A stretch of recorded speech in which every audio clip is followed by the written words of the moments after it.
पुढची बातमी येते पिंपरी चिंचवडमधून। पिंपरी चिंचवडमध्ये धावत्या PMPL बसने अचानक पेट घेतलाय। शॉर्ट सर्किटमुळे बसने पेट घेतल्याचा प्राथमिक अंदाज व्यक्त करण्यात येतोय।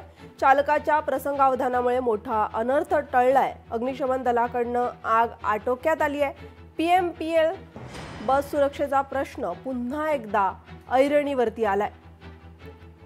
पिंपरी चिंचवड शहरातील आंबेडकर चौक या ठिकाणी धावत्या PMPL बसने अचानक पेट घेतल्याची घटना घडली। शॉर्ट सर्किटमुळे PMPL बसने पेट घेतला असावा असा प्राथमिक अंदाज व्यक्त करण्यात येतोय। PMPL च्या बसच्या चालकानं वेळीच प्रसंगावधान राखून बसमधील प्रवासी खाली उतरवले आणि मोठा अनर्थ टळलाय। सदर वर्दी 11:45 ला आली। गणेश भुजबळ यांनी अशी वर्दी दिली की एक पिंपरी पुतळ्याच्या पाठीमागे बस पेटली आहे असे कळवले आणि त्वरित आम्ही अग्निशामक वाहन मुख्य अग्निशमन केंद्र येथून पाठवण्यात आले व आग त्वरित कंट्रोल मध्ये केली।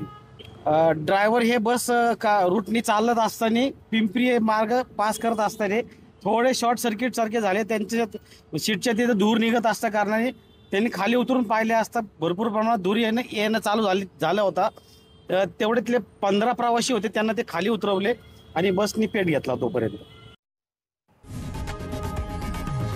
लोकशाही मराठी ऐका, पहा, जागरूक रहा।